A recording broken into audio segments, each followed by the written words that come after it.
Hello learners, welcome to the channel Genius Grid. Here I am taking the chapter that is of 8th grade, that is microorganism, friends and foe. I have already covered the friends and foe part of microorganism in earlier two videos. In this video, I will cover basically the foe portion of some organisms, microorganisms, and also will tell what is food poisoning and how we can preserve our food and can get rid of contamination by microorganisms. Also, we will cover nitrogen fixation and what is nitrogen cycle. So let's start. But before that, please do subscribe to my channel, share it with your friends and family, and also press the bell icon so that you will get the notifications of my video. Hello, then we are starting. Some of the common diseases affecting human, their mode of transmission and few general methods of preservation. ये table में दिया हुआ है, ये आपके chapter में एक बहुत इम्पॉर्टेंट सा टेबल है जिसके अंदर मतलब सब कुछ एब्स्ट्रैक्ट फॉर्म में है कि माइक्रो ऑर्गेनिजम्स कौन कौन सी डिजीज स्प्रेड करते हैं और इनका क्या मोड ऑफ ट्रांसमिशन है, मतलब ये कैसे बैक्टीरिया एक ह्यूमन बीइंग से दूसरे ह्यूमन बीइंग में ट्रांसफ़र होते हैं और उनका प्रिवेंटिव मेजर क्या है कि हम उनको कैसे प्रिवेंट कर सकते हैं, मतलब कैसे हम उस चीज़ से बच सकते हैं। तो इसके अंदर है हम अलग अलग ले रहे हैं, जैसे कि हम वायरस से होने वाली डिजीज़ लेते हैं, वो है measles, chicken pox and polio and fourth one is hepatitis A. तो ये 3-4 जो डिजीज़ हैं इनका जो मेन कॉज है, जो बैक्टीरिया इनको कॉज कर रहा है, मतलब इनके जिसके कारण ये डिजीज़ स्प्रेड हो रही हैं या हो रही हैं, वो है वायरस। और वायरस मैंने आपको पहले भी बताया था, हम माइक्रो ऑर्गेनिज्म में कई बार काउंट करते हैं और कई बार नहीं, क्योंकि ये कई बार लिविंग फेज़ में रहता है और नॉन लिविंग फेज़ में भी रहता है। तो जो ये 4 डिजीज़ हो गई, इनका कॉजिंग एजेंट है virus, measles, chicken pox, polio और हेपेटाइटिस। आपको ये ना मतलब क्वेश्चन पेपर में पूछ सकते हैं कि आप बताइए मीजल्स मतलब इसका कॉजेटिव माइक्रो ऑर्गेनिज्म कौन है, वायरस है, बैक्टीरिया है, या एमसीक्यू मल्टीपल चॉइस क्वेश्चंस में भी पूछ सकते हैं। तो मैं आपको इसका एक वे बता सकती हूँ, जैसे कि वायरस से जो डिजीज़ हो रही है आप इसको इस ढंग से याद कर सकते हैं। पीसीएम क्या होता है, फिजिक्स, केमिस्ट्री, मैथ्स, जो हम लोग 11th में लेते हैं कि आप क्या पढ़ रहे हो, कई लोग कहते हैं PCM stands for physics, chemistry and maths. In the same way P stands here for polio, C stands for chicken pox and M stands for measles। तो ये तीनों जो PCM है इनका कॉजेटिव ऑर्गेनिज्म है वायरस, और ये ज़्यादातर किससे ट्रांसमिट हो रही है, मतलब एक ह्यूमन बीइंग से दूसरे ह्यूमन बीइंग में ये एयर से ज़्यादातर ट्रांसमिट हो रही हैं, या पोलियो का आप वाटर से भी मतलब ट्रांसमिशन हो रहा है। तो ये 3 जो मेजर डिजीज़ हैं ये वायरस से कॉज हो रही है, measles, chicken pox and polio. और इनका प्रिवेंटिव मेजर क्या है कि आप पेशेंट को है कंप्लीट आइसोलेशन में रखें और उसके जो भी यूजेस, मतलब जो भी वो चीज़ें यूज़ में ला रहा है या जो भी मतलब उसके लिए काम आ रही हैं उनको थोड़ा सा आप अलग कर दीजिए, ताकि दूसरे, क्योंकि ये एयर से कांटेक्ट मतलब ट्रांसमिट हो रही है ना वायरस, जैसे आपने कोई भी चीज़ छुई जो पेशेंट है उससे टच से, जैसे वो वायरस एयर से दूसरी वाली चीज़ में चला गया, उसी चीज़ में मतलब जैसे ग्लास छुआ, प्लेट छुई, तो आपके थ्रू वो एयर से उसमें कंटेमिनेट हो गया, और जब वही चीज़ कोई दूसरा पर्सन, हेल्दी पर्सन छुएगा तो उसको भी ये डिजीज़ हो जाएगी। तो इसका मेन कॉजिंग एजेंट था वायरस और ये एयर से स्प्रेड हो रही थी। इन द सेम वे 3 अलग डिजीज़ जो बैक्टीरिया से हो रही हैं, that is cholera, typhoid and tuberculosis. तो ये 3 डिजीज़ हैं, कॉलरा, टाइफाइड एंड ट्यूबरक्लोसिस। इनका कॉजेटिव एजेंट कौन है, इनका कॉजेटिव एजेंट है बैक्टीरिया। और ये भी क्या है, इनको भी हम कैसे याद कर सकते हैं, जैसे पहले हमने पीसीएम बाय वायरस, और ये क्या है, सीटीसी, CTC आप कर सकते हैं इसको, CTC, C means cholera, T mean typhoid and TC भी कर सकते हैं। जिस ढंग से भी आप करिए। Table tennis, cum table tennis, CTT मतलब कम, और हम टेबल टेनिस खेलते हैं तो आप इस ढंग से इसको याद कर सकते हैं। कम प्ले टेबल टेनिस, प्ले को तो आप साइलेंट फॉर्म में रखिए बस याद करने के लिए। कम से C से कॉलरा, टेबल टेनिस मतलब typhoid and other T is tuberculosis. इनका मेन कॉजेटिव एजेंट कौन है? बैक्टीरिया। तो इनका रूट कॉज जो इनके अंदर 3 डिजीज को ये जो कर रहा है, मतलब स्प्रेड कर रहा है या इनको जो मतलब जन्म दे रहा है इन डिजीज को, वो कौन है? बैक्टीरिया है। और इनका भी ज़्यादातर मोड ऑफ ट्रांसमिशन किससे है?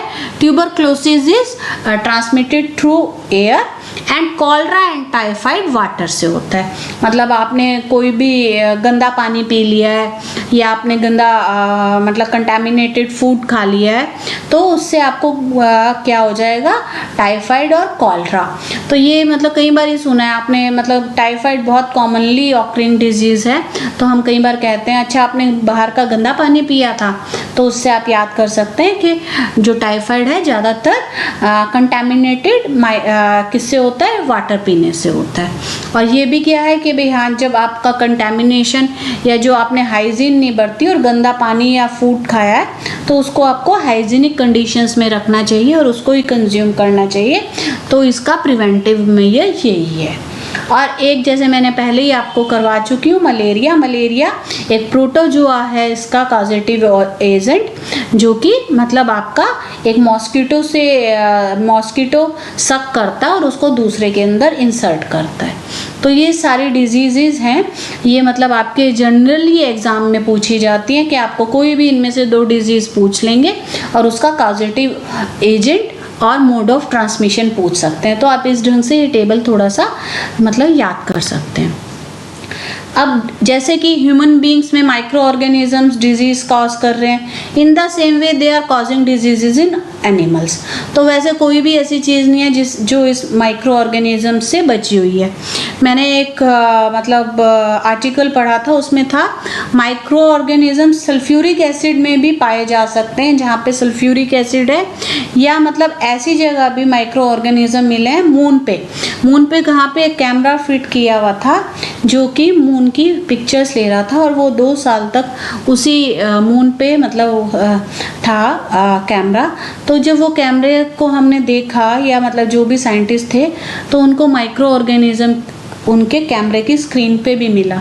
मीन्स क्योंकि आपको पता है कि मून पे कोई एनवायरनमेंट नहीं माना जाता, तो इट कैन सर्वाइव, मतलब कहोगे इन any conditions, without environment, with environment, in acid, in hot springs, in marshy areas, in cold freezing areas, मतलब कहीं पे भी आप ऐसी जगह कोई नहीं बता सकते हैं जहाँ पे माइक्रो ऑर्गेनिजम्स ग्रो ना कर पाते हो। अब उसी के कारण एनिमल्स में भी ये डिजीज कॉज कर रहे हैं। Several micro organisms not only causes disease in human and plants but also in animals. अब कौन सी एक डिजीज है जो ये एनिमल्स में कर रहे हैं? That is anthrax. Anthrax is a dangerous human and कैचल disease caused by bacterium. तो एक बैक्टीरिया है, ये बहुत एक डेंजरस डिजीज है ये एनिमल्स में, तो उसको ये कॉज करता है। उसका रूट कॉज क्या है? Bacteria. And another disease is foot and mouth disease of cattle. और कैटल्स में जो जैसे गाय, भैंस, ये सारे जो कैटल्स होती हैं इनके अंदर भी एक डिजीज होती है, but that is caused by a virus. तो क्या हुआ? आपकी anthrax is caused by a bacterium A and B, मतलब A B क्या? Anthrax bye bacterium. And foot and mouth disease is caused by virus. तो आप इस ढंग से इसको लर्न कर सकते हैं। अब एंथ्रेक्स का क्या था? Robert Koch in 1876 discovered the bacterium bacillus anthracis which causes anthrax disease. तो ये रॉबर्ट कॉच थे, कोई कोच, मतलब जैसे कोच आप किस ढंग से याद कर सकते हैं कि कोच जैसे हम आपको किसी गेम की ट्रेनिंग देते हैं ना, तो उसी ढंग से ये एनिमल की डिजीज़ की ट्रेनिंग दे रहे थे हमें कि भाई इसमें कौन सा आपका डिजीज़ हुआ है। तो रॉबर्ट कॉज ने बैक्टीरियम एक डिस्कवर किया, बैसिलस एंथ्रेसिस, जो एंथ्रेक्स का रूट कॉज था, जो एनिमल्स में ये डिजीज़ कॉज कर रहा था। Anthrax, a bacterial disease caused by Bacillus anthracis and can have devastating effects on animals। तो इसके बहुत ही ज़्यादा मेजर हार्म इफेक्ट्स हैं एनिमल्स पे। इसका क्या है, ये ज़्यादातर हर्बीवोर्स एनिमल्स जो कि मतलब घास खाने वाले ग्रास ईटिंग एनिमल्स हैं, that is cattle, ships and gots. और इसके अंदर इसके अलावा ये मैमल्स को भी इफ़ेक्ट करता है एंथ्रेक्स डिजीज़, बर्ड्स को भी, और इसके मतलब ईजिली प्रोन हो जाते हैं, मतलब ये इनको भी ये डिजीज़ दे सकता है। और ये क्या होता है, जैसे कि आपने मतलब मेनली क्या होता है, जैसे हम हर्बीवोर्स एनिमल्स हैं, ये ग्रास च्यू कर रहे होते हैं या घास खा रहे होते हैं, तो ये घास में या जो सॉइल में ही ये इसके बैक्टीरिया प्रेजेंट होते हैं। और जब ये एनिमल्स ने घास ली तो उसके साथ साथ ये स्पोर्स उसके अंदर चले जाते हैं, कैटल के अंदर। और जब वो होस्ट के अंदर मतलब कैटल ने जिसने घास खा ली थी उसके अंदर चले गए, तो ये बड़ी खुशी से अपने आप को बड़ा कर लेते हैं, मतलब स्पोर से ये बैक्टीरिया बन जाते हैं। और उससे क्या होता है, अंदर वो एनिमल के टॉक्सिन्स रिलीज करता है, जिससे ये एंथ्रेक्स बीमारी हो जाती है। और इसके काफ़ी सीवियर सिम्टम्स होते हैं। ये देखिए, ये जो है स्लाइड दिखा रही है कि ये इसने च्यू किया, ग्रास ईटिंग एनिमल्स हैं, इन्होंने खाया ये, और उससे कहाँ पे पहुँच गया, ये इसके अंदर पहुँच गया। और जब हमने इसके प्रोडक्ट्स लिए या कोई बाइटिंग मतलब फ्लाई ने हम इनको कैटल्स को बाइट करने के बाद अगर इंसेक्ट एनिमल को भी बाइट कर दिया, तो वो जो बैक्टीरिया के स्पोर्स थे या बैक्टीरिया था वो ह्यूमन तक पहुँच गया। इस ढंग से इसके अंदर डिजीज़ स्प्रेड कर गई। तो ये है एंथ्रेक्स डिजीज़। एंड एक और मैंने जो डिजीज़ बताई थी that was foot and mouth disease caused by virus.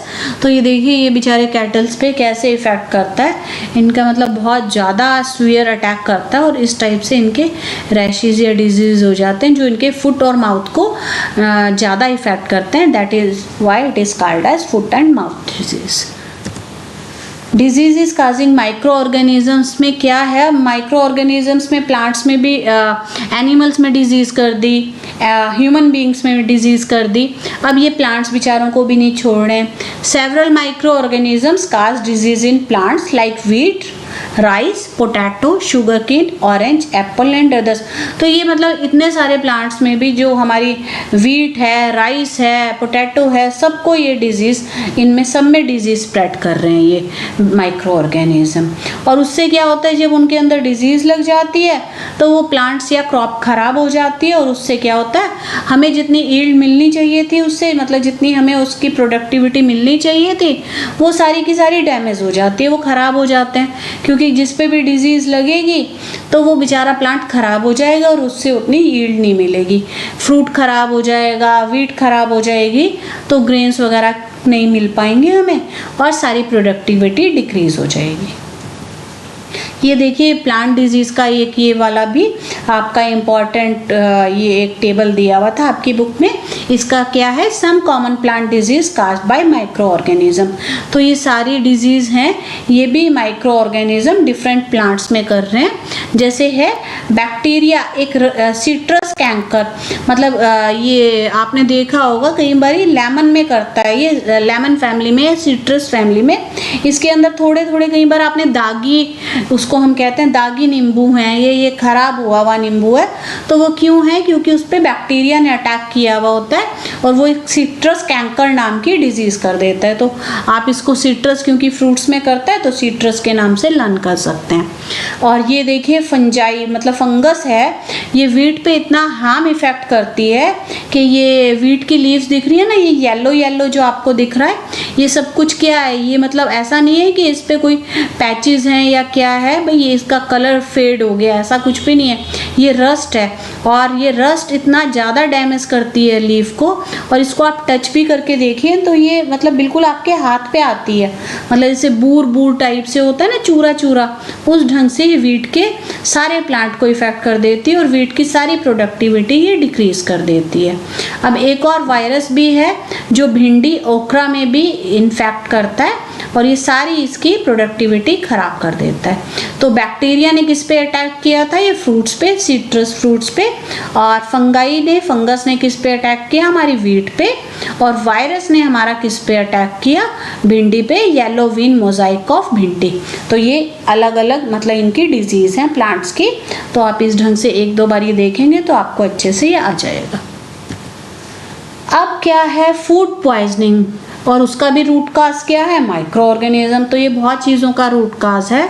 Food poisoning is a food borne sickness that strike quickly after you eat और ड्रिंक एनीथिंग कंटामिनेटेड। क्या मतलब हुआ, फूड पॉइजन एक डिजीज है जो कभी भी आप ऐसा फूड खा लो जो कंटामिनेटेड है, मतलब जिसपे माइक्रो ऑर्गेनिज्म की ग्रोथ हुई हुई है या उन्होंने अटैक किया हुआ है।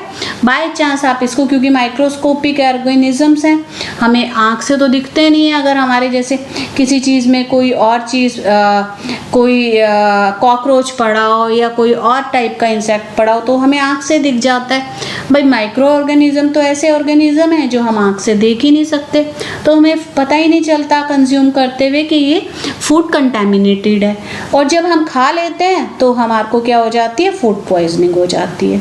Food can sometimes be damaged by microbes that produce poisonous compounds.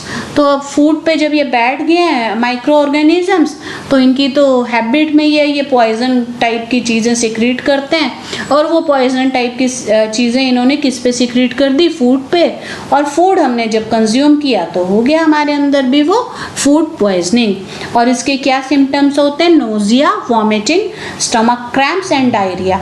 तो फूड पॉइजनिंग के ये बहुत कॉमन सिम्टम्स हैं। आपको नोजिया होता है, मतलब कच्चा कच्चा दिल होने लगता है, वॉमिट करते हो आप बहुत ज़्यादा, आपको स्टमक पेन हो जाती है और लूज मोशंस टाइप लग जाते हैं। तो ये सारे सिम्टम्स किसके हैं, फूड पॉइजनिंग। और फूड पॉइजनिंग का रूट कॉज क्या था, माइक्रो ऑर्गेनिज्म ने आपका फूड कंटेमिनेट किया है। देखिए बेचारे ये क्या कर रहे हैं, इनको फूड पॉइजनिंग हो गई है, इनको चक्कर आ रहे हैं, इनको वॉमिटिंग हो रही है, लूज मोशंस लग रहे हैं, और उसका क्या बेचारे का कारण है, इनको पता भी नहीं चल रहा कि वो माइक्रो ऑर्गेनिज्म ने जो इन्होंने खाया है, चाउमीन, बर्गर या कोई अनकवर्ड फूड, तो उसके अंदर क्या थे, बैक्टीरिया की ग्रोथ थी जिन्होंने इनके अंदर भी पॉइजन प्रोड्यूस कर दिया और उससे इनको फूड पॉइजनिंग हो गई है। अब आपको क्या पता है कि भाई हाँ जी, आपकी जब हम कई टाइम क्या हो जाता है, ब्रेड ऐसे अनयूज्ड छोड़ देते हैं या मॉइस्ट कंडीशंस में छोड़ देते हैं या कोई ह्यूमिड कंडीशंस में छोड़ देते हैं, तो उस पर क्या है, मैंने जैसे बताया, आपकी माइक्रोब्स ग्रो कर जाते हैं और क्या होता है, उसके अंदर कोई पॉइजनस चीज़ मतलब सिक्रीट कर देते हैं। और spoiled food emits bad smell and has a bad taste and colour changes. तो अब वो फूड पे बैठे हैं तो वो मतलब अपना क्या करते हैं, पॉइजन छोड़ते हैं, उसके कारण क्या होता है, उसका जो स्मेल होती है वो भी रोटन सी हो जाती है और उसका कलर भी कई बार चेंज हो जाता है। जैसे ब्रेड का आपने देखा हो, ब्रेड पे जब माइक्रोब्स एक्ट करते हैं तो आपका ब्रेड का क्या हो जाता है, उस पर ग्रीन और वाइट और ग्रेइश से पैचेस डेवलप हो जाते हैं। वो क्या होता है, उस पर माइक्रो ऑर्गेनिज्म की ग्रोथ हो जाती है। ये देखिए, ये आपकी ब्रेड थी, कोई अच्छी भली ब्रेड लेके आया था, अब इस पे माइक्रो ऑर्गेनिज्म की ग्रोथ हो गई और इन्होंने क्या किया, इसको वैसे भी स्पॉइल कर दिया। इसका कलर भी देखिए ग्रीन वाइटिश पैचेस हो गए, मतलब इसके ऊपर बैक्टीरिया का अटैक हो गया। ये बेचारा आपका मैंगो, ये भी सारा स्पॉइल हो गया। ये अच्छा भला आया था, अब इस पे माइक्रो ऑर्गेनिज्म ने अटैक किया और ये स्पॉइल्ड हो गया, और इसको जो भी खाएगा और उसको फूड पॉइजनिंग हो जाएगी। अब हमको ये तो पता चल गया कि हमारे चारों तरफ सारे में माइक्रोब्स हैं और वो हमारी हर चीज़ को अटैक कर रहे हैं। तो अब हम करें क्या, कैसे इन चीज़ों से बचें और हम अपने बेचारे फूड को कैसे बचाएं ताकि हम बीमार ना पड़ें और फूड को हम हाइजीनिक कंडीशन में सेफ रख सकें। तो जो ये सारे प्रिवेंटिव मेजर्स हैं, इनको कहते हैं हम food preservation. Common methods of preserving our food in our homes, क्या होता है ये फूड प्रिजर्वेशन। जो भी हम कॉमन मेथड्स अपने घर में अपना सकते हैं ताकि हम अपने फूड को प्रिजर्व रख सकें और उसको सेफ रख सकें, दैट इज फूड प्रिजर्वेशन। अब क्या है, इनके बहुत सारे अलग अलग टाइप होते हैं। सबसे पहले हम करते हैं केमिकल मेथड। केमिकल क्या मेथड्स हैं, कुछ ऐसी चीज़ें हम अपने फूड के अंदर ऐड करें जो केमिकल्स हों बट उनसे क्या हो, उन पे माइक्रोब्स या माइक्रो ऑर्गेनिजम्स अटैक ना कर सकें और हम बीमार ना हो। और उसका सबसे बड़ा क्या है, salts and edible oils are the chemical generally use to check the growth of micro organisms. और इसीलिए साल्ट को बहुत बड़ा प्रिजर्वेटिव कहा गया है। साल्ट्स क्या करते हैं, साल्ट्स को हम उनमें अपने फूड में ऐड करते हैं। आपने सुना होगा आ गया मौसम अचार डलने का, तो हम क्या करते हैं कि हम अपने अचार या किसी भी चीज़ में साल्ट ऐड करते हैं और वो साल्ट एक बहुत बड़ा प्रिजर्वेशन का सोर्स है। अगर किसी भी चीज़ में आप साल्ट ऐड कर रहे हैं तो उस पर माइक्रोब्स की ग्रोथ ज़्यादा नहीं हो पाती और वो सेफ रह जाते हैं। इसलिए साल्ट और एडिबल ऑयल जो आप खा सकते हैं, जैसे सरसों का तेल है, ये अचार हमारा किस में बनता है, हम सरसों का तेल भी डालते हैं उसके अंदर, और उसके अंदर हम क्या डालते हैं, साल्ट भी डालते हैं। इसलिए हमारा जो अचार है सालों साल खराब नहीं होता। तो ये क्या एक्ट कर रहे हैं, एज फूड प्रिजर्वेटिव। अब क्या होता है, वी एड साल्ट और acid preservative to pickles and to prevent the attack of microbes. और एक और जो हम केमिकल जो हम ऐड कर सकते हैं एज फूड प्रिजर्वेटिव, जो हमारे फूड को बचाता है, दैट इज सोडियम बेंजोएट और सोडियम मेटाबाइसल्फेट। ये भी एक कॉमन कुछ प्रिजर्वेटिव है, इनको आपको लर्न करना पड़ेगा, इनका नाम याद करना पड़ेगा, sodium benzoate and sodium metabisulphite. ये हमारे जैम्स और जेलीज जितने भी हैं जो बाजार से आते हैं, अगर हम इनको ऐसे रा फॉर्म में पैक करके भेज दें तो इनके अंदर फिर माइक्रोब्स का अटैक होगा। बट जब हम ये प्रिजर्वेटिव इनके अंदर ऐड करते हैं तो इनके अंदर वो माइक्रोब्स का अटैक नहीं होने देते और ये सेफ रहते हैं और उनकी स्पॉइलेज बच जाती है। अब क्या होता है, ये कॉमन साल्ट्स वगैरह कैसे इसको प्रिजर्व करते हैं, ये आपके दिमाग में आ रहा है, इनके अंदर कौन सी ऐसी जादू की शक्ति है कि ये इस मतलब फूड को हमारे प्रिजर्व कर रहे हैं या पिकल को हमारे प्रिजर्व कर रहे हैं। साल्ट का क्या एक फिनोमिना होता है, साल्ट क्या करता है, साल्ट क्या करता है, इसको साल्ट की आपको मतलब जैसे हम वो पिकल बनाते हैं तो हम क्या करते हैं नेचुरल शुरू में कि जो हमारी अम्बी है या आम है, हम उसके अंदर आम साल्ट लगा के छोड़ देते हैं। उससे क्या होता है, थोड़े टाइम बाद आप उसमें देखेंगे उसके अंदर जो हमारा आम की अम्बी थी, मतलब जिससे हम अचार बना रहे हैं, उसने बहुत सारा पानी रिलीज कर दिया होता है। तो साल्ट क्या करता है, किसी भी चीज़ से उसको डिहाइड्रेट कर देता है, उसका वाटर बाहर निकाल देता है। और जहाँ पे वाटर की कमी होती है, क्योंकि माइक्रोब्स को तो खेलने के लिए या ग्रो होने के लिए मतलब वाटर का कंटेंट बहुत ज़रूरी होता है। तो अगर किसी चीज़ को साल्ट ड्राई कर रहा है तो उसके अंदर वाटर कंटेंट कम कर रहा है, मीन्स माइक्रोब्स की ग्रोथ उसमें कम कर रहा है। मतलब उनको खेलने के लिए क्या चाहिए था, स्विमिंग पूल मतलब छोटा छोटा वाटर, उनके लिए तो एक drop of water he swimming pool है। तो अगर हमने उसमें से वही वाटर निकाल दिया तो वो बेचारे खेल ही नहीं पाएंगे, तो इसलिए हमारा वो वाला फूड हमारा सेफ रह जाएगा। कॉमन साल्ट इसी ढंग से मीट और फिशेस को भी प्रिजर्व करने के लिए बहुत टाइम से काम कर रहा है। और क्या करते हैं, हम मीट या जो फिशेस हैं इन पे साल्ट की कोटिंग लगा के इनको छोड़ देते हैं। उससे क्या होता है, वो उसको थोड़ा सा वाटर कंटेंट उनका कम कर देता है और उससे माइक्रो ऑर्गेनिजम्स उस पर पार्ट प्ले नहीं कर सकते। और इसी ढंग से साल्ट किस किस चीज़ को प्रिजर्व करने के काम आता है, आंवला, टैमारिंड, रा मैंगोज, इन मैंने बताया है, मतलब आम का अचार, उन सबको इनको प्रिजर्व करने के लिए काम आता है। और क्या इसका मेन चीज़ होती है कि ये उनके वाटर कंटेंट को कम कर देता है। ये देखिए, ये वाला फर्स्ट जो आपकी स्लाइड है, इसमें ये नींबू का अचार बना रहे हैं और इसके अंदर इन्होंने साल्ट लगा के छोड़ दिए ताकि इसका वाटर का कंटेंट जो है, वाटर बाहर निकल आएगा और इनके अंदर से थोड़ा सा वाटर कंटेंट कम होगा, तो उससे क्या होगा, माइक्रोब्स की ग्रोथ को टाइम नहीं लगेगा। इसी ढंग से फिश बताया था ना, ये देखिए इसके ऊपर इन्होंने ये साल्ट की कोटिंग की हुई है ताकि इनके ऊपर माइक्रोब्स का अटैक ना हो।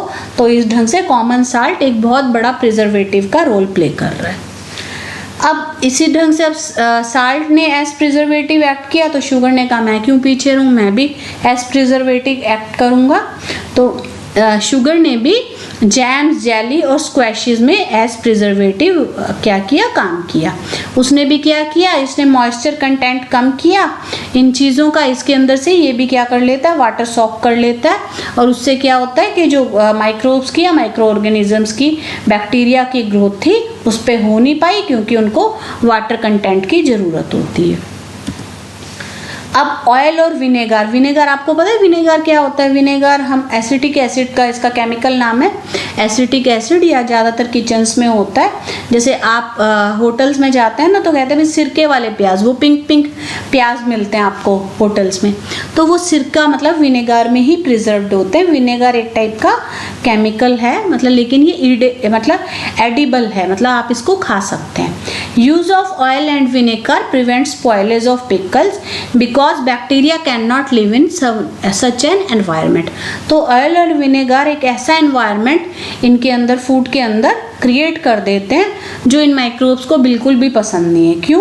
क्योंकि एक एसिडिक सा एटमॉस्फेयर क्रिएट कर देते हैं, क्योंकि ये विनेगर है, ये एसिटिक एसिड ही होता है, तो एसिडिक एसिड है तो एसिडिक एटमॉस्फेयर ही क्रिएट करेगा, और माइक्रोब्स को ये एसिड बिल्कुल पसंद नहीं है, वो इस एसिड से बहुत ज़्यादा डरते हैं, तो इसलिए उसके अंदर ये बैक्टीरिया या ईस्ट या इनकी ग्रोथ नहीं होती। और उससे क्या होता है, जब ग्रोथ नहीं होगी, जब मतलब एसिड में एसिड के प्रिजर्वेशन के कारण इन फूड में ईस्ट और बैक्टीरिया की ग्रोथ नहीं होगी तो हमारा फूड बच जाएगा, और ये विनेगर और ऑयल हमारा एज प्रिजर्वेटिव वर्क करेंगे।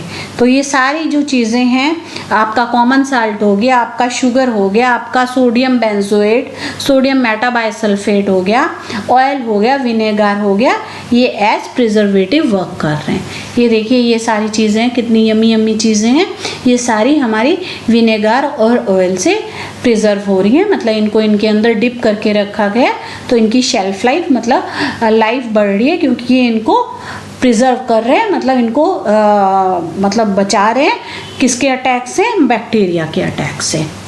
अब एक और जो चीज़ है, जो अभी तक मैंने आपको मेथड्स बताए हैं वो सारे क्या थे, वो केमिकल मेथड्स थे।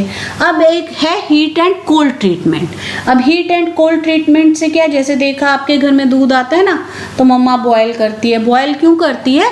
ताकि उसके अंदर जो बैक्टीरिया हैं या जो माइक्रो ऑर्गेनिज्म हैं वो किल हो जाए। इतने हाई टेम्परेचर पे उनको बॉयल कर देते हैं कि उनकी ग्रोथ ख़त्म हो जाती है और वो मर जाते हैं, जिससे हमारा जो मिल्क है वो बच जाता है। तो और इसी ढंग से हम या तो उसको बॉयल कर देते हैं, मतलब बहुत हाई टेम्परेचर दे दिया, इतना दे दिया कि वो माइक्रोब्स बेचारे मर गए।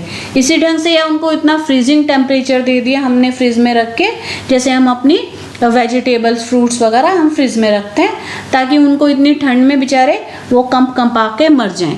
तो माइक्रो ऑर्गेनिज्म फ्रिज में भी ग्रो नहीं कर पाते क्योंकि उनको इतने ठंडक में वो बेचारे मर जाते हैं। तो ये सारी चीज़ें हैं, बट कवर्ड चीज़ें होनी चाहिए, नहीं तो कई बार कई जो माइक्रो ऑर्गेनिजम्स हैं वो उस कंडीशंस में भी सर्वाइव कर लेते हैं और आपके फूड को स्पॉइल कर देते हैं। मतलब बेसिकली क्या है, उनकी कंटेमिनेशन किसके थ्रू हो जाती है? अगर उनको एयर से आप कांटेक्ट में लेके आएंगे, एयर के अंदर क्योंकि माइक्रो ऑर्गेनिजम्स हैं तो वो उनके ऊपर ग्रो कर जाएंगे। जब आप इन टेम्परेचर्स की ट्रीटमेंट करते हैं तो वो उन माइक्रो ऑर्गेनिजम्स को किल कर देते हैं और हमारा फूड सेफ रह जाता है।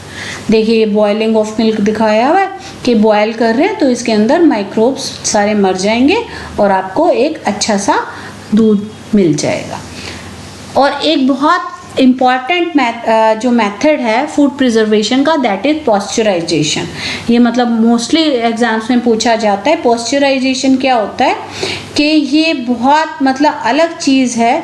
मैं इस मेथड को आपको कैसे समझा सकती हूँ ये बताती हूँ कि पॉस्चराइजेशन ऐसी चीज़ है कि एक इंसान को आप बहुत मतलब ऊंचे ले जाओ और उसको वहाँ से धक्का दे दो मतलब ये तो खैर मजाक है, ऐसे नहीं कि एक चीज़ को आप इतनी ज़्यादा गर्म करते हैं, मतलब आप 700 डिग्री तक उसको गर्म कर लेते हैं 15 to 30 सेकेंड्स और सडनली उसको चिल्ड कर देते हैं। तो that process is known as pasteurisation.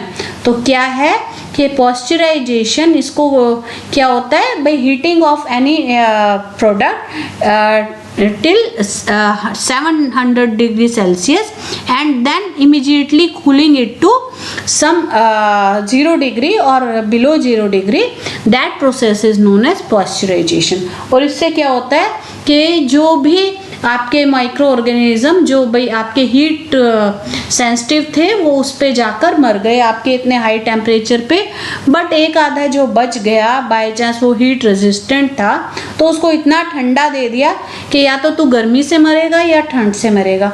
तो और दोनों चीज़ों से जो मर जाएंगे भाई, या तो कोई गर्मी से मर गए और जो बचे हुए थे हीट टाइप थे वो सर्दी से मर गए।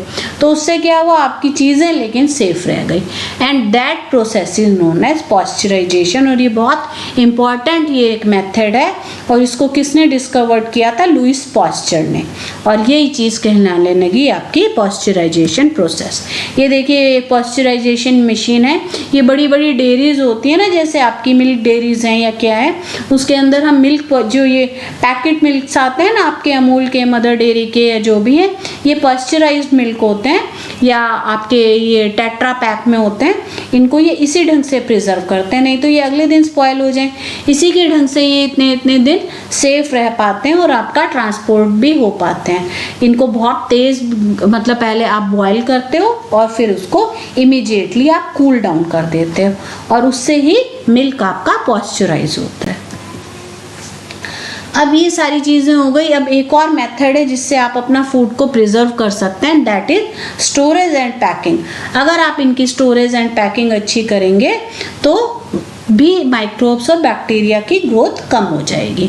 क्या होता है, these days dry fruits and even vegetables are sold in sealed air tight packets to prevent the attack of microbes. ये देखें ना, ये ड्राई फ्रूट्स के और ये ऐसे कीवी आपके ये क्या होते हैं ये मशरूम्स या ऐसे खजूर, ये सारी चीज़ें ऐसे मिलती है पैक्ड। इनको इस ढंग से पैक करते हैं कि इनके अंदर एयर की एंट्रैप ना हो, और एयर जहाँ नहीं होगी तो उसके अंदर माइक्रोब्स नहीं होंगे, माइक्रोब्स नहीं होंगे तो उनकी ग्रोथ नहीं होगी और आपका फूड बच जाएगा। ये हुआ आपका फूड प्रिजर्वेशन। अब आपका इस चैप्टर में लास्ट टॉपिक आता है, दैट इज नाइट्रोजन फिक्सेशन। अब मैं आपको कवर करवा चुकी हूँ कि राइजोबियम जो बैक्टीरिया है वो लेग्यूमिनस प्लांट्स में नाइट्रोजन को फिक्स करता है और उससे क्या होता है, सॉइल की फर्टिलिटी इंक्रीज हो जाती है। राइजोबियम जैसे बताया वो सिम्बायोटिक रिलेशनशिप में रहता है लेग्यूमिनस प्लांट्स के, उसमें रूट नोड्यूल्स बना देता है उसकी रूट्स में, और उसके अंदर वो बैक्टीरिया क्या करता है, एटमॉस्फेरिक नाइट्रोजन को इस फॉर्म में कन्वर्ट कर देता है ताकि प्लांट्स एब्जॉर्ब कर सके, नाइट्रेट फॉर्म में कन्वर्ट कर देता है। क्योंकि ऐसे आपको पहले पता है जो एटमॉस्फेयर में हमारी nitrogen as nitrogen gas present है और प्लांट्स उसको एज सच नहीं ले पाते, तो उसको कुछ ऐसी यूजेबल फॉर्म में कन्वर्ट करना पड़ता है जिससे प्लांट्स उसको एब्जॉर्ब कर सकें, और वो काम कौन करता है, राइजोबियम बैक्टीरिया। तो राइजोबियम बैक्टीरिया इनको नाइट्रोजन फिक्स करके देता है और इनकी सॉइल की फर्टिलिटी इंक्रीज करता है, और उसकी टर्न में मतलब उसकी एवज में भाई तूने तो राइजोबियम बैक्टीरिया ने तो दे दिया, अब राइजोबियम बैक्टीरिया को क्या मिला, राइजोबियम बैक्टीरिया को क्या मिला, राइजोबियम बैक्टीरिया को प्लांट्स में शेल्टर मिला और फूड मिला। क्योंकि प्लांट्स तो आपको पता ही है ऑटोट्रॉफिक मोड ऑफ न्यूट्रिशन करते हैं और अपना फूड खुद सिंथेसाइज करते हैं। तो ये सारा नाइट्रोजन फिक्सेशन किसने किया, राइजोबियम बैक्टीरिया ने। ये देखिए ये प्लांट दिखाया हुआ और उसके रूट नोड्यूल्स में nitrogen fixing bacteria rhizobium bacteria दिखाया हुआ है। अब एक और प्रोसेस है जिससे आपकी नाइट्रोजन फिक्स होती है। वो कैसे होती है कि आपकी each lightning strike carriers electric energy. जो आपकी लाइटनिंग होती है, मतलब जो लाइटनिंग क्या, ये घर में लाइट नहीं जलनी, जो आसमान में बिजली कड़कती है, उससे क्या होता है जो नाइट्रोजन हमारी एटमॉस्फेयर में प्रेजेंट है वो ब्रेक हो जाती है और अपने अलग अलग मॉलिक्यूल्स में कन्वर्ट हो जाती है। जब वो कन्वर्ट हो जाती है तो वो फिर ऑक्सीजन, जो हमारे एटमॉस्फेयर में एक और गैस क्या प्रेजेंट है, ऑक्सीजन, उससे रिएक्ट करके नाइट्राइट्स बना देती है, नाइट्राइट्स, नाइट्रेट्स, और वो क्या होता है, जब वो वाटर से मिलते हैं, जब वाटर मतलब हमारी लाइटनिंग के बाद बारिश आती है, वाटर के साथ कंबाइन करके नाइट्रेट फॉर्म में किसी भी ढंग से वो लैंड पे वापस आ जाती है। और उससे क्या होता है कि वो जब ज़मीन पे आई तो आपकी सॉइल ने एब्जॉर्ब कर लिया, प्लांट्स ने एब्जॉर्ब कर लिया। इस ढंग से जो एटमॉस्फेरिक नाइट्रोजन थी वो आपके प्लांट्स ने एब्जॉर्ब कर ली और उनको फिक्स कर लिया, मतलब अपने अंदर ले लिया। Lightning therefore adds nitrogen to the soil by dissolving nitrates during precipitation. तो इन्होंने क्या किया था, लाइटनिंग ने नाइट्रोजन के मॉलिक्यूल्स को ब्रेक कर दिया था और उसको ऑक्सीजन और वाटर के साथ कंबाइन करके उनको ऐसे फॉर्म में कन्वर्ट कर दिया जिससे सॉइल ने उसको एब्जॉर्ब कर लिया और प्लांट्स ने उसको इजीली एब्जॉर्ब कर लिया। अब आपकी एक बहुत इंपॉर्टेंट टॉपिक है और लास्ट है, उसके बाद आपका ये चैप्टर खत्म हो जाएगा, that is nitrogen cycle. Our atmosphere है 78% ऑफ नाइट्रोजन गैस। तो हमारा मेजर जो पार्ट है एटमॉस्फेयर में वो है नाइट्रोजन गैस का बना हुआ, that covers about 78%। Nitrogen is one of the essential constituents of all living organism. Nitrogen एक बहुत इंपॉर्टेंट कॉन्स्टिट्यूएंट्स है, हालांकि ये इसमें पार्टिसिपेट नहीं कर रहा, कोई कहेगा हाँ रेस्पिरेशन में या फोटोसिंथेसिस में, बट जितने भी सेल्स हैं, सेल्स किसके बने हुए हैं, प्रोटीन्स के, और जो क्लोरोफिल है, न्यूक्लिक एसिड्स है और विटामिन्स हैं, ये सब इनके अंदर, इनका कॉन्स्टिट्यूएंट कौन है, नाइट्रोजन। तो सेल तो आपको पता ही है बेसिक यूनिट ऑफ लाइफ है, मतलब एक चीज़ में आप सोच लीजिए भाई आपकी स्टार्टिंग ही सेल है और सेल को बनाने में किसका रोल है, नाइट्रोजन का। तो नाइट्रोजन इनके लिए बेसिक कॉन्स्टिट्यूएंट है, तो नाइट्रोजन की हर चीज़ को बहुत ज़्यादा ज़रूरत है। अब जैसे कि मैंने पहले बताया है कि नाइट्रोजन एज सच, क्योंकि एटमॉस्फेयर में एज नाइट्रोजन गैस प्रेजेंट है तो वो प्लांट्स और एनिमल्स उसको एज सच कंज्यूम नहीं कर पाते। तो वो काम कौन करता है, कुछ बैक्टीरिया, जैसे कि मैंने आपको बताया था एनाबीनिया साइनोबैक्टीरिया, जो नाइट्रोजन फिक्सिंग बैक्टीरिया बताया था मैंने, बैक्टीरिया एज फ्रेंड। तो वो बैक्टीरिया का क्या करते हैं, वो नाइट्रोजन को फिक्स कर देते हैं एटमॉस्फेयर से और इसको ऐसे टाइप के नाइट्रोजन के कंपाउंड्स में बदल देते हैं जो एनिमल्स और प्लांट्स इजीली एब्जॉर्ब कर सकते हैं। और जब नाइट्रोजन उन्होंने कंज्यूम कर ली, चाहे प्लांट्स ने चाहे एनिमल्स में, फिर वो क्या करते हैं, उसको अपने सेल स्ट्रक्चर को बनाने के लिए काम करते हैं और उससे ही प्रोटीन्स, अमीनो एसिड्स, ये सारी चीज़ें वो सिंथेसाइज करते हैं। प्लांट्स ने कैसे किया, प्लांट्स ने अपने रूट से, सॉइल से नाइट्रोजन एब्जॉर्ब की और एनिमल्स ने प्लांट्स को एब्जॉर्ब किया, तो उनके अंदर भी नाइट्रोजन चली गई और वो ही उनके कॉन्स्टिट्यूएंट्स किसके बने, सेल्स के, क्योंकि प्रोटीन्स बने, विटामिन्स बने, मिनरल्स बने, सारी चीज़ें नाइट्रोजन ही इनका बेसिक कंपोनेंट थे। तो ये सारी की सारी चीज़ें कहाँ से, नाइट्रोजन एटमॉस्फेयर से सॉइल में आया, सॉइल से प्लांट में गया, प्लांट से एनिमल में गया, तो ये एक चेन बन गई। When an plants and animals die, bacteria and fungi present in the soil convert the nitrogen waste into nitrogenous compounds to be used by plants again. तो क्या हुआ अब ये साइकिल, अब जो प्लांट्स और एनिमल्स ने उनको नाइट्रोजन को लिया था थ्रू सॉइल, अब जब उनको वो मर गए बेचारे, तो उन पे डिकम्पोजर्स ने, मतलब बैक्टीरिया ने फिर उन पे अटैक किया और काम किया और उनको डिकम्पोज कर दिया। तो जितनी भी उनके अंदर नाइट्रोजन थी that is again converted into nitrogen. तो उनको ब्रेक करके उन्होंने फिर से उनको नाइट्रोजन में ब्रेक कर दिया और क्या हुआ, उससे नाइट्रोजन फिर से फ्री हो गई, जो बेचारी बंधी पड़ी थी अब वो फिर से नाइट्रोजन गैस बन गई और फिर से एटमॉस्फेयर में रिलीज हो गई।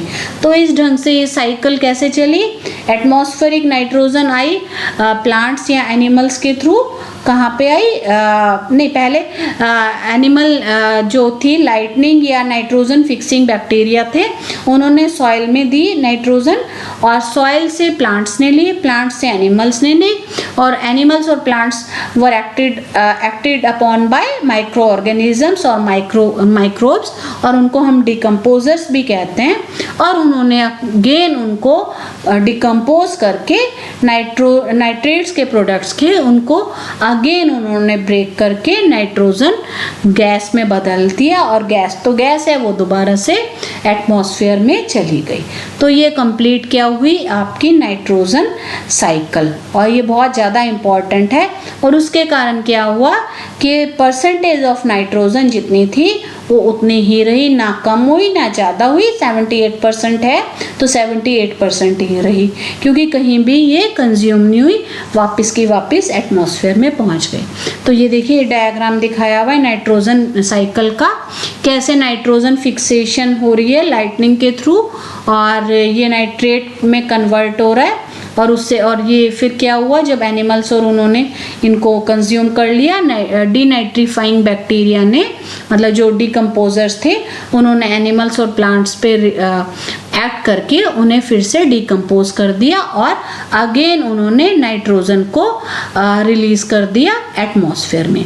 ये क्या हुआ देखिए, ये वाली नाइट्रोजन फिक्स हो रही है, नाइट्रोजन फिक्सिंग बैक्टीरिया, और उसको नाइट्रेट और नाइट्रोजन में कन्वर्ट कर रहा है, जिसको प्लांट्स अपनी रूट से एब्जॉर्ब कर रहे हैं, और ये एनिमल और प्लांट्स उनको एब्जॉर्ब कर रहे हैं। और ये जब डाई कर गए, इन पे डीनाइट्रीफाइंग बैक्टीरिया मतलब डिकम्पोजर्स ने एक्ट किया, और फिर से नाइट्रोजन को एटमॉस्फेयर में रिलीज कर दिया। और दूसरी प्रोसेस क्या है, नाइट्रोजन फिक्सेशन की कौन कर रहा है, लाइटनिंग। इसने नाइट्रोजन को फिक्स किया और प्लांट्स ने फिर इनको एब्जॉर्ब किया, और फिर एब्जॉर्ब करके फिर वही प्रोसेस रिलीज हुई। तो ये क्या थी, ये सारी की सारी नाइट्रोजन साइकिल थी। इसके बाद आपका ये चैप्टर ख़त्म हुआ। मेरे ख्याल से आपको ये समझ आया होगा। फिर भी कोई भी क्वेश्चन, कोई कंसेप्ट, कोई चीज़ आपको अगर नहीं समझ आई, you are free and welcome. आप अपना ये कमेंट सेक्शन में मेरे से लिख के कभी भी पूछ सकते हैं, और मैं पूरी कोशिश करूँगी कि आपको समझा पाऊँ। प्लीज़ फिर से एक बार, अगर आपको चैप्टर और समझाना ठीक लगा हो तो please do subscribe to my channel and share with your friends and family. Thank you very much.